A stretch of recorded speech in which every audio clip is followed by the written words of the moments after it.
Yeah.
Well, today I'm here in the unexpected town of Pittsburg, California.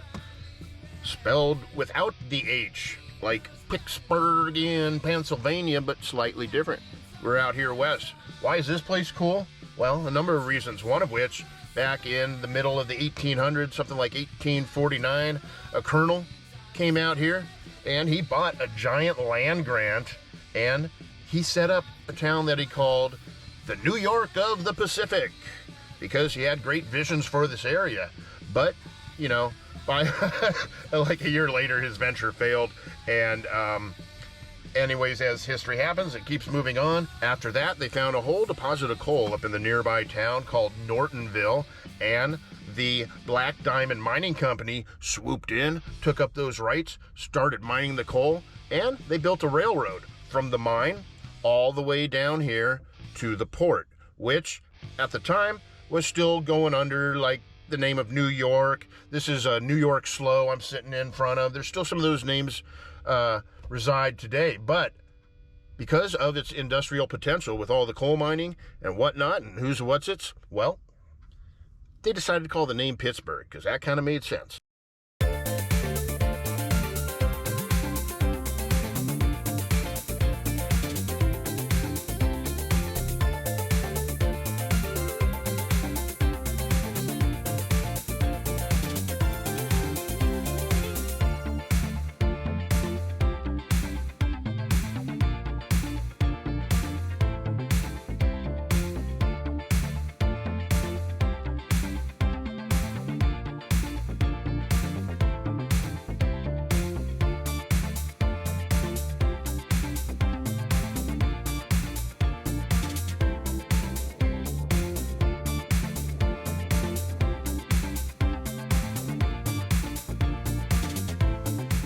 What a really cool area. I had no idea this little downtown Pittsburgh area was so quaint and cool. All these neat historic buildings built in like the 1920s. And you know, Julie pointed out some of those buildings look like they probably are built with the old Carnegie bricks from that Carnegie brick operation outside of Tracy.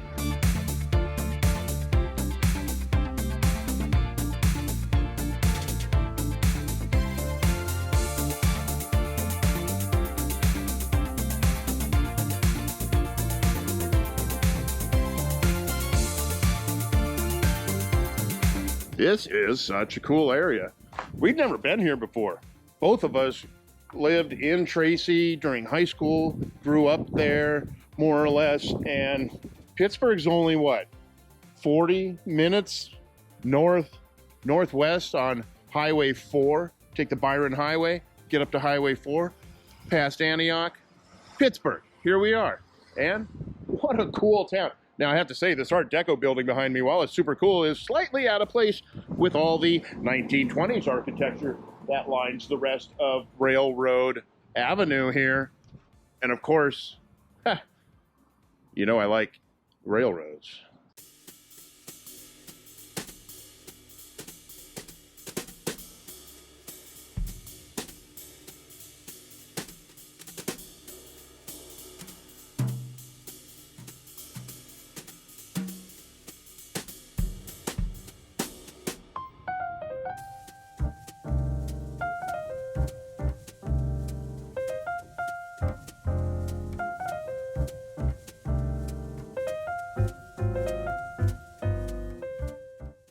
Alrighty then, we're here at the Pittsburg Historical Museum, and I have to say, they have quite an eclectic curation, really well thought out, a lot of attention to detail. Look at all this stuff curated. They have all these little rooms, these little outlets, as you can see behind me as I spin around. Each one of them has a whole little beautiful curation, a little scene of the history past. Soda fountain, little dressmaker, beauty salon. We got the railroad section over here, you know, the fire engines back there. We got the carriage. We got the Hall of Fame that's in here. All the high schoolers in here. Hall of Fame, Hall of Fame. Look at this. More stuff, stuff everywhere. There's so much stuff in here, I can barely even figure out what to film right now. So I'm just gonna walk around, show you some of the highlights, like the American Laundry. Look at this curation.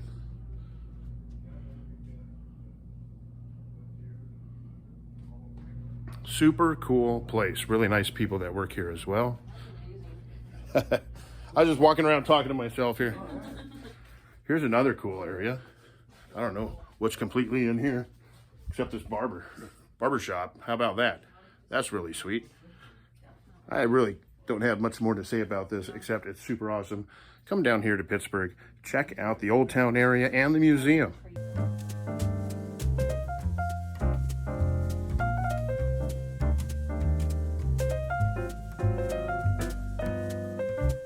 Well, one thing a lot of people may not know about Pittsburgh, aside from its long and extensive history with the coal mines, the local trains, local buildings, is that, of course, being a little bit of a port town here on the San Joaquin River, back in the day, when men were shipping out to service, they all left through the town of Pittsburgh. They would leave through this sign, through this portal, past the best damn soldiers in the world. And they're all commemorated here.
Well, we're here at the Black Diamond Park, and what's really cool here, this is an East Bay Regional Park District park, and like most of these parks, they have these kiosks, and they have a fee. It's $5 for a vehicle, $4 for a trailer, $2 for your dog.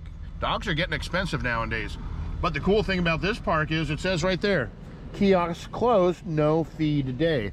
And it said the same thing on the website. $5 to get in, but if no one's manning the kiosk, well, it's free to get in. And we lucked out today, no fee, but a beautiful park, pretty much to ourselves out here, it looks like.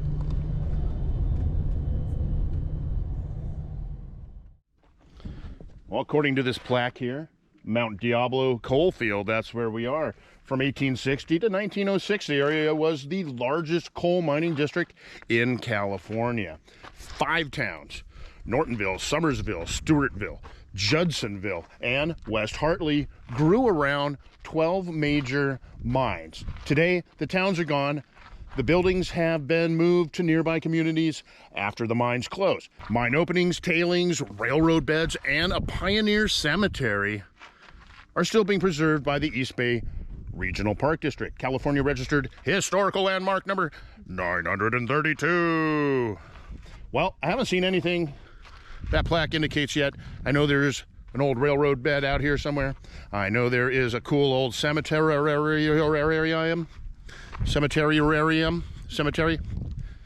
I know there's a map over here. I'm sure it has that information that I seek to find. We're at the end of the path here on this road. I think there might be another entrance in here. I'm not entirely certain. I'm gonna take a look at this map, see what's what, what's doing.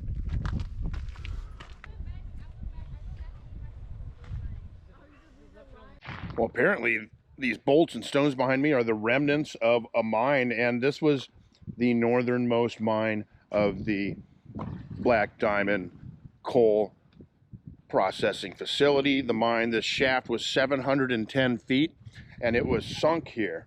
And so no one could get in it, fall in it, or mine from it later. Well, this is a really cool spot. You know, a lot of people, it seems like, they come up here and they do hiking, they do some jogging, maybe some mountain biking off-road. And me, that's not for me. I'm here in the exploring sense of a historical nature. I'm looking for those little bits of cool history, like this old mine shaft right next to me here, where some people died because there was a big old boiler that exploded on top of it. Back to the 1860s.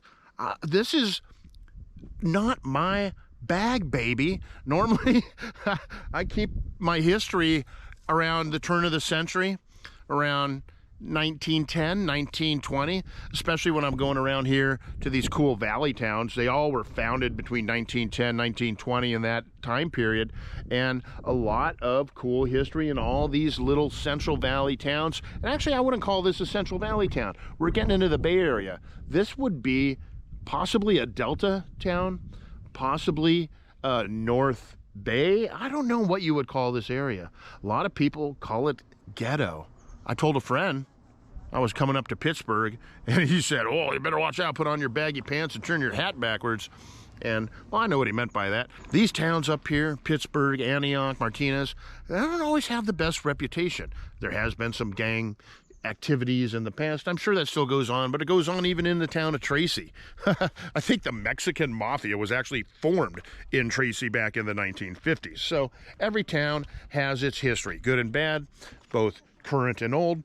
But what I love finding about these towns, especially around the Central Valley and the Delta area, is all these cool little history points that kind of get overlooked by the average person, especially like Old Town Pittsburgh. What a cool spot. I'm definitely going back there, maybe for lunch today, maybe for lunch tomorrow, maybe for lunch in a month from now. I'll definitely be back hanging out. Cool little spots you don't know are here unless you go out and find them.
Visitor center there, horse trailers. So people are out there doing outdoor stuff. That's not for me.